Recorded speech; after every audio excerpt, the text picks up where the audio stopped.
Hey guys, welcome back to another episode of the Music Den. I'm your host, Armando Venditti. Hoping you guys are having a good day.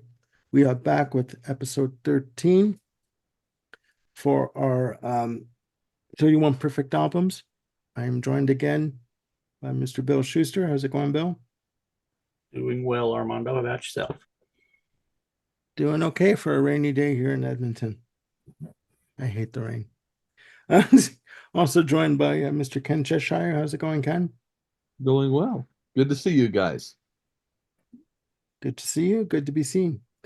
And again, we're joined by the man of the hour, Mr. Jim Bricker. How's it going, Jim? Hello, I'm doing fine. And just, I'm only the man of the hour because this whole 31 albums thing, it's all my fault.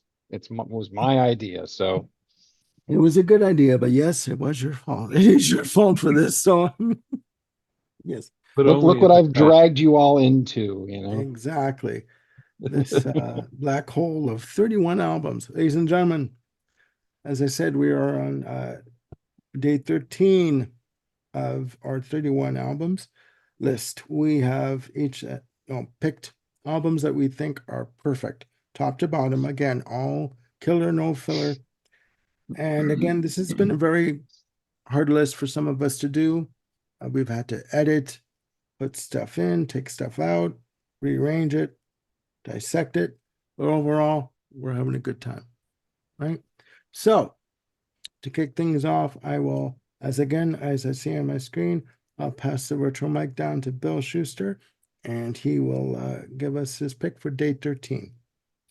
Thank you, sir. I'm going to stay in 1976 for my next choice. This one is a bit more commercially successful. It was the biggest album this artist ever released. He initially came to prominence as a member of the Steve Miller Band. So that should tell you where I'm going with this. I think so. I think I recognized it by that flash of the cover that just appeared on the bottom of your screen there. Yeah, it is Boz Scaggs and Silk Degrees. Or some might say Toto 0.5. That's right. Because yeah, the primary musicians on here are David Paich on keyboards, Jeff Porcaro on drums, and David Hungate on bass, which are, of course, three founding members of Toto. No Steve, though. The guitarists are Fred Tackett and Louis Shelton. David Paich is also credited as arranger on this album. So yeah, obviously it's 2 years prior to the first Toto album, but it very much fits in that realm. And a couple others. You have Les Dudek here. You have Tom Scott. Traditional guys in this general realm here. This thing was a major success for Boz. It probably took him by surprise as much as anyone else, I would think. Some might consider it a more commercial, watered down version, but I think it's more refined. It's a perfect pop album with flavors of other types of music, not quite pop. Mhm.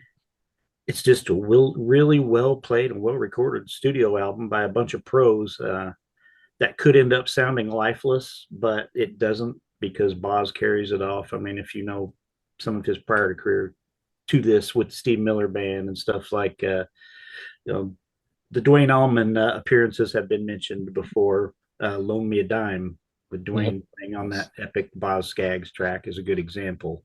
Yep. And that was far from commercial. So, yeah, Boz has done a lot of good stuff in his career, but this was his peak as a popular performer. The hits were pretty much Low Down, Lido Shuffle, and We're All Alone. I think those are probably the three biggest singles, but any of the tracks on this album could have been singles.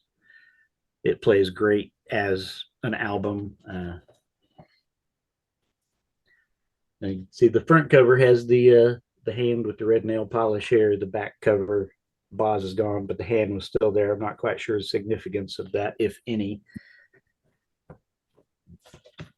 I And was going to here's say he Boz, can't be touched. Mr. Cool, 1976 here.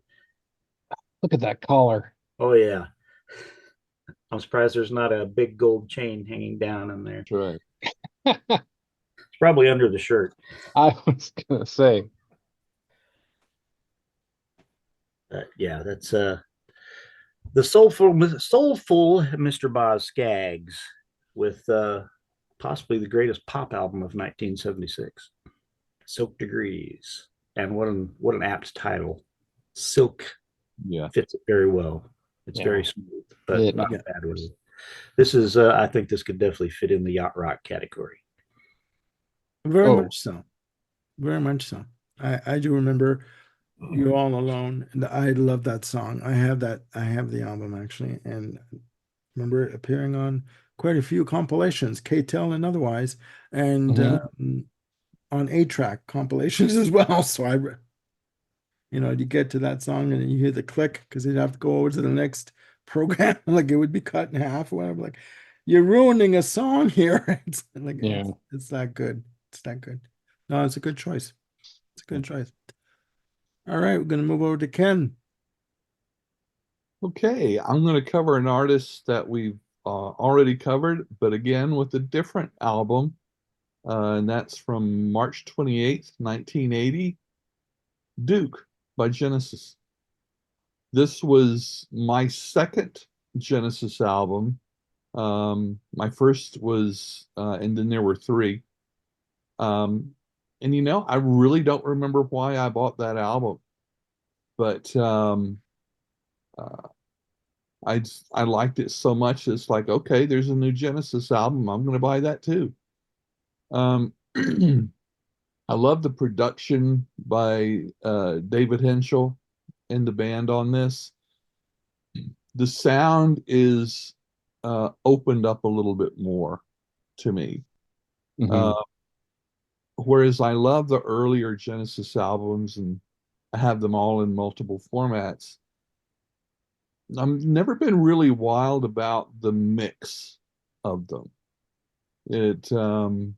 But we all have our preferences. But this opened it up, and I love this Duke because um, of its theme, and it opens up with Behind the Lines, which I think is a fantastic album opener, and I love also the solo version that Phil Yeah. Collins did. Very different, yet just absolutely amazing. But this is the perfect sounding um, Genesis song, and the album as a whole, I think, still retains some of their prog background, but you can see the direction in which they're going in. And I think this was the first album to have, and Jim, you can correct me on this, that has a song written by Collins. Is Yes. that right? With Well, no, I think, and then there were three scenes from a Night Dream and Ballad of okay, Big. I think might have been Collins songs. okay, all right. I sit corrected. But I know, but in two of the what I think are the more subtle tracks, which is Guide Vocal and Please Don't Ask. I find those incredibly moving. And especially Please Don't Ask is such a short piece. But holy cow, is it effective. Mhm. Yeah. The album came out with three singles, Duchess, Turn It On, and Misunderstanding, of course, in the latter two, which were huge hits for them and Mhm. staples. But Man of Our Times, Heat Haze, Duchess, Alone Tonight, Cul-de-sac, and of course the Duke's Travels and Duke's End. Here again, I say again, a closing album, songs that just absolutely kills it. Yeah. At one hand, you still want more, but on the other hand, it does have a feeling of closure Yeah, for the album. very much so. Mhm. It, hitting the landing, you know. Oh. So this probably remains my favorite Genesis album. Here again, also because of what was going on in my life at the time. And I think, you know, an Abacab was a great follow-up to this, but still, I think this has enough of the old Genesis along with some of the new, especially in the production. So this is it, their 10th album. Good choice. Thank you. Okay. I want to say a lot about Duke, but I won't, or else this will turn into the Duke episode. Yeah. Okay. To be continued with the Duke episode on another day, ladies and gentlemen. Over to Jim. All right. For the fourth day in a row, I'm dealing with an artist that could have had like 4 perfect albums, on this list from the 70s. Sticking in 1976, and this is Joni Mitchell's Hejira. Um, Brilliant. what to freaking say about this record? I think the time has been very, very, very kind to this record. And the more you listen to it, the more it kind of unfolds, and the more people discover it, the greater the aura becomes around it, not only for the incredible musicianship, but also just for the depth of the songwriting. Yeah. Just on its own. I'm going to throw a quote from Joni out here. She's described the album as really inspired. There's this restless feeling throughout it, the sweet loneliness of a solitary traveler.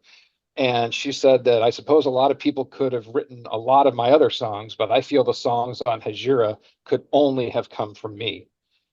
And I just think that so aptly describes what's going on this album, which is basically a travel log, not only for the Mhm. road and her cross country trip across the country, but also what's going on emotionally and in her heart.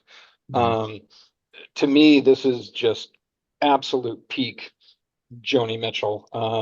The first album of hers that features Jaco Pastorius, who will be a great, kind of a perfect foil for her for the rest of the 70s. Mhm.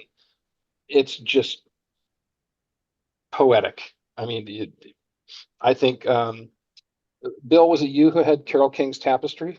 Yes. Yeah, so this is kind of a natural evolution of that singer-songwriter vibe, but just taking it to Very much so. a less poppy, but certainly a deeper kind of poetic level. And yeah, when I first did this list, Hejira was not on there, and the more I kind of sat with this list and thought about it, it's like, oh, I gotta throw Hejira in here. It's too strong. I mean, the first 3 tracks, Coyote, which is about her dealing with a one night stand. Amelia, which is her ode to Amelia Earhart. This the lyrical imagery she has in this is just absolutely stunning. Um, if you talk about people painting pictures with words, I mean, Joni nails it. Furry sings the blues. I mean, just these 3 tracks alone are sort of worth the price of admission. But then you get to the title track on the end of side 1, and it's like, geez, the whole bar has been raised again. This is just an absolutely phenomenal album. Is it folk? Is it rock? Is it jazz? And the answer is yes. Um, I the more I listen to Hejira, the more I absolutely adore it, and I'm glad to kind of represent Joni here on our 31 perfect albums list, because doggone it, she deserves it, and I think this one is the perfect distillation of her vision as an artist in the studio. So Yeah. yep, I- that's my choice. No, it's good. It's a good choice. I read that Coyote was dedicated to was about James Taylor. I read it was dedicated to Sam Shepard. Oh, that's right. Sorry. got the wrong. Oh yeah, Sam Shepard. That's right. He my fault. My fault. I keep thinking James Taylor. Sam Shepard. Yeah, he basically wanted his cake and eat it too. So I mean, he wanted to, yeah. And she's like, no, I'm not doing it. You've got your life and I've got mine, and you want your piece of suburbia, and and I'm not dealing with that. So I'm moving on. So yeah, no, it was Sam Shepard. You're right. My fault. My bad. It's a good choice. And I love Amelia. I've always loved Amelia. My God, that's emotional. Absolutely. There was a story, I don't know, what was it now, 20 years ago, about this young gal who wasn't even out of her teens, who wanted to be a pilot. And she was, I wish I could remember more details, but she was, flying, somewhere over the Atlantic on one of her solo flights, and her plane went down. And Mhm. this was one of those, tragic stories that kind of really captured the attention and the hearts of the folks in the U.S. And even the local radio station, when they were brought news of that out, it's like very shortly after that was, part of the headline news at the top of the hour. Yeah. The DJ, in a brilliant, poignant move, played Hajira after. No, sorry, Amelia after that. And that's when radio was locally controlled and knew their audience in their area. And That's those when were some radio was radio.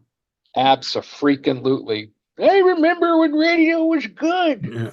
Back in my day, yeah, back in Go my away, day. you cloud. Yeah, exactly. But it's true. Exactly. Yeah, It's true. absolutely. No, it's a good choice. It's a good choice. My choice, ladies and gentlemen, for day 13 is big surprise. The Wall from Pink Floyd. Released December of 79. What can be said about this album? Just that for me, this album from track 1 to track 26, that's right, 26 tracks, is perfection. Concept album, autobiographical for Roger Waters. I mean, at this point, the band were dealing with, Bob might come in at one point, so forgive the knock on the door that's about to happen. The band were basically placating Roger Waters at this point. I've got my issues with losing my father in the war, and I want to be away from everyone, and nobody understands me, so I'm going to put myself behind a wall, metaphorically, of course, but that's what I'm going to do.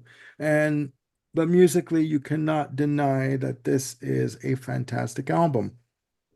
From In the Flesh, The Thin Ice, The Happiest Days of Our Lives, Another Brick in the Wall, Part 1, Happiest Day, sorry, got the track listing reversed there. But also have Mother, uh, Goodbye Blue Sky, Empty Spaces, What Shall We Do Now from the movie version, Young Lust, just one of my turns. All these songs are good. All 26 tracks of what you're All saying, 26 Armando. tracks are amazing. They all flow seamlessly. Thank you very much, Jim, for piping in there. Thank you very much. And side 3 starting off with Hey You. Just every track on this album is amazing. It's fantastic. It has been said that this album could have benefited from being a single album. Paring it down, I cannot see where you would cut it down. This album was screaming to be a double album, and it is a double album for a reason. It tells a story. There's not one piece of music on here that is out of place. Everything is sequenced perfectly. It is brilliance on 4 slabs of vinyl or on 2 CDs. It is what it is. It is perfection. It is my choice for day 13. No argument from me.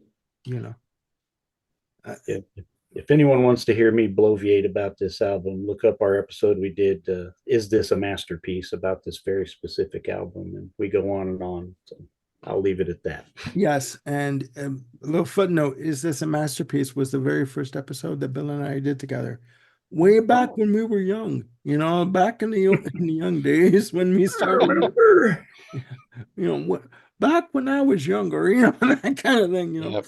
Uh, And then more recently, Armando, you and I bloviated about the live version. yes, yes. Is there anybody And out there?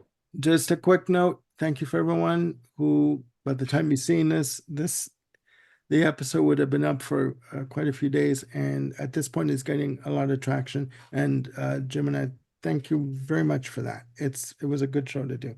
But no, I just, again, this album to me, when I first heard it, I was 9 years old. It didn't make sense to me at 9. It's not supposed to make sense to you at 9 years old. You know, again,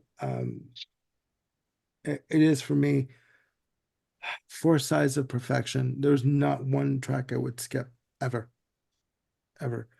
Um, Sitting in front of my stereo with headphones on, taking 2 hours out of my Sunday afternoon to listen to this album. And a little side note, I picked this up in Toronto on vinyl at A&A Records on Yonge Street, which is no longer there, for $8.99 in 1988. Wow. It is, you know what I mean? It is what it is. Perfection. I also have the immersion edition, and again, it Sure. sublime. Sublime. My appreciation of this album grew exponentially when I heard a radio show, and I'm gonna say it was in 80 or 81. It was something that was taped and broadcast, nationally, and I wish I could remember the host and the name of the radio show, but it was basically an interview with Roger Waters, that was basically, I think, 4 hours. So it was two-hour episodes dedicated to Roger just walking through every track of the album and having a conversation with the interviewer about what the tracks meant, how they work as part of the story. And it really just opened my eyes, to the depth that was there before. So I'm eternally grateful that I caught that when I did, because I think it just increased immeasurably my appreciation and respect for the Wall. Yeah, Rockline. I think Rockline was the show. Sounds right. wouldn't be surprised. Yeah. And again, I'm going to put this out there. Anyone out there that's watching, let us know. What tracks would you delete from this album to bring it down to a single album to make it a cohesive piece of work? To me, this is not just an album with songs. This is rock theater at its finest, and I dare anyone to tell me what songs you could take off this album to make it work as a single disc. It doesn't flow. It does not flow. And okay, David Gilmour can say, The Wall is okay, but it lacks a certain amount of soul to me. Well, at that point in time, you were fighting with Waters on what was going to go on the album. So I can see how you would say that. But for me, no, no. I cannot stress this enough. This is perfection to me. So that's why it was on my list. Mhm. What did you think of the film version?